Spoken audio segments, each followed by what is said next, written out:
It's time for Unpackage from China time. It's going to be a chit chat about the best game sticks that you can get.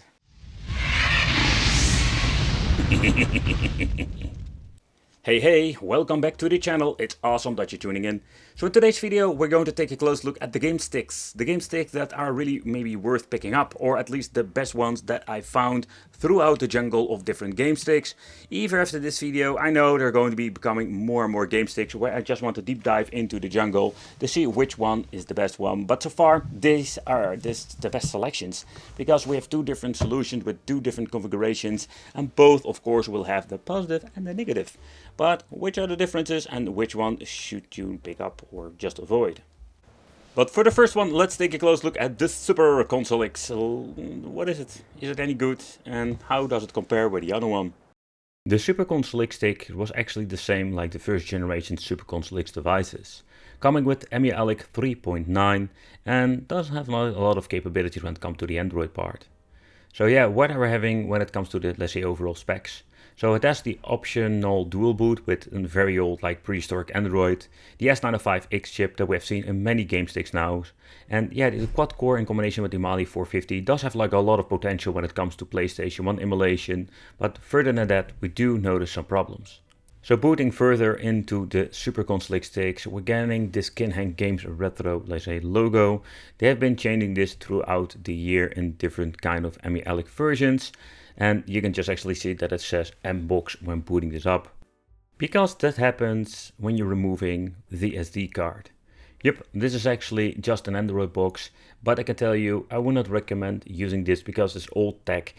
Think about like older, like maybe 5, 6 or 7, let's say, Android versions.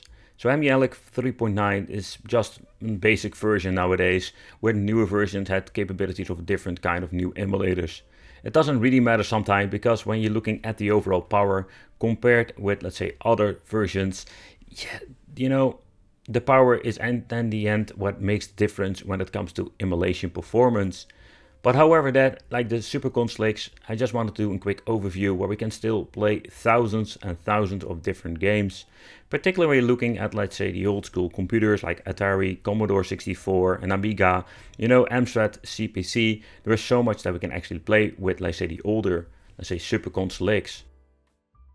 Where we are always looking into the next best thing. The problem is that most of these things are running like the old S905 chipsets. Where I'm saying that is a bad thing, it's just absolutely great when playing old school games. Where personally I love to play some old school 16-bit games like the Sega Genesis or Super Famicom, they run perfectly. And if you just want to experience some old school arcade games, 64th Street, Mortal Kombat 1, where we have some minor limitations when it comes to Killer Instinct Tekken, most games run just fine. But yeah, when it comes to, let's say, Mortal Kombat, I'm always doing this testing simply because it's a very demanding game. We have played it a lot on Pandora's boxes, where it wasn't hit or miss, but with the Super Console X we had no problem whatsoever. So we're getting into N64, a system that I cherish forever, because it has so many cool, let's say, nostalgia games with 4-player configuration. Unfortunate with these game sticks, it's not playable, and you should look into Batocera with a mini PC to get an overall good performance there. So where this thing did came with a lot of problems left and right, I think it's still a very fun product to, let's say, play on nowadays, simply because we have so many cool overall, let's say emulators that can run fine on this all the way up to PlayStation 1, having even possibility to play some Sega Nomi, but even PlayStation 1 on the original resolution, it do great in combination with some bezels, because otherwise you're going to have like the widescreen shenanigans that we have seen many times before. PlayStation Portable is a system I personally would remove most of the time, because the emulator, they're using it way too, let's say, old, in combination with, let's say, very problematic issues. Where this particular game seems to be running just fine with the Metal Slug collection, you will see most of the games will not run fine when it comes to three-dimensional games. Then next up, let's take a close look at the GameStick 3D. So this one was also known by the Powkiddy. And nevertheless, let's check out, is this thing any worth your money, your time, and etc. So the big brand is called 3D GameStick, and they're just selling this thing under different names. For example, the GameStick Y6. So what I'm actually going to get is, first of all, a very nice fancy menu. Here we're going to get ourselves like a quick menu, and here we can see that we're having select and start for the special options. X for search, favorite, Y, B for back, and A for select. At the top we're going to get different kind of, let's say, platforms, and there are a lot of them. From the 8-bit, 16-bit era, even some pocket devices like the Game Gear and the Neo Geo Pocket and Mega Drive 32X. There's a lot of cool stuff you can actually play with it and a lot of new features. At the left side we're going to get ourselves just a list with the games that are on there. I did notice some of them are having an alphabetic order, but some don't. And touching a certain controller will also give you an indication which controller is basically navigating through the menu. And last but not least, we're going to get ourselves a tiny screenshot for every single game that you're going to be choosing. I think it's pretty cool. There is no video that we have seen before, but I think they're doing this because it takes up a lot of space, having every single time a tiny, let's say a tiny video playing when you're actually choosing a game. So when you're looking at the menu, they changed it out with all the previous models. First of all, when pressing up and down, this is the same like always, you're going to the next game. By pressing left and right, here we can choose different kind of, let's say, category. And pressing the shoulder buttons, here we're going to skip basically a page in the certain platform. Okay, let's take a close look at the search functionality. Pressing X. I'm curious if you're going to have a delay. I've noticed with some of the sticks it's really annoying to search because you're going to have the feeling that it needs to be loading every single time something. But they completely not messed it up this time. Still, they're messing stuff like that up. Absolutely unforgivable, no aspect ratio. So that is something also that they can improve in the next model. But graphical wise, it will run on original resolution so far I can see, but it runs pretty damn smooth and everything looks quite nice. Next up, I wanted to try some MAME emulation just to see what we're actually going to get.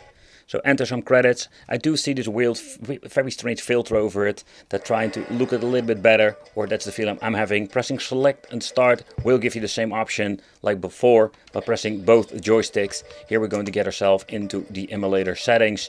So I think it's pretty damn cool. Here game information, game history, we can even implement some cheats if you want to. Let's say infinite. Live can be set to on. Alright, there we go. And here you are, we have infinite life and we can just cheat the system. So I think it's pretty cool. That is an option you don't have with every single device, that we can go into this. So first of all, I found it interesting to see that we're actually going to get PlayStation Portable running on a game stick for that amount of money. But take consideration that there are some options we don't have like with a Pandora's box. First of all, we cannot play together with a friend. That is one of those unique features that they implemented in Pandora's boxes. We don't have this, so it's actually just a one-player system.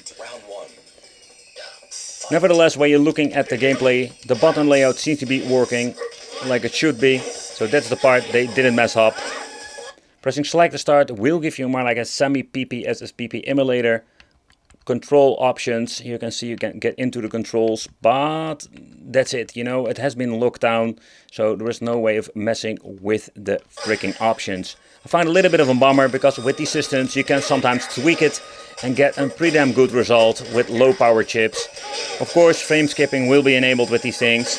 I can already tell you that because otherwise it wouldn't run. But what's even interesting, there is like a God of War in here, but those games will not run at all. If you want to relive your old games of the N64 era, I can tell you it's going to be absolutely hit or miss. Some games will run okay, but some will just look absolutely horrendous. You can see like the glitching going on, and that is the thing that I really hate about these cheap products sometimes. That they're saying they will run something, but in my opinion, when it glitches like crazy, it makes it unplayable. But it's kind of cool that they actually like fix the problem that I always had with the N64, and I mean particularly when you're walking around, they need to use the weird yellow buttons, but oh man, the sensitivity of this thing is crazy. But again, for me, if you're looking at how sensitive this joystick is, it sucks freaking unplayable, or I just need to get used to this.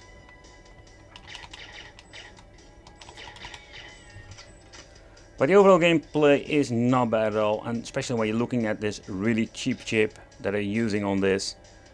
Yeah, and graphical wise it looks absolutely horrible. The cool addition is the Sega 32X. It's a very small library of games that is on there, but it's cool that they added this. And also here I do have the feeling that they have the same kind of weird filter over it. It's kind of funny when I'm looking at it. I'm getting really used to it.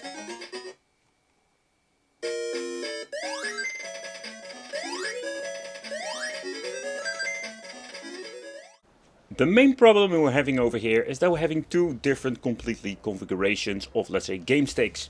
Yeah, which one is better? It depends. So first of all, when you're looking at the SuperGhost leaks, the chipset, I think it's going to be less, let's say, powerful and less options.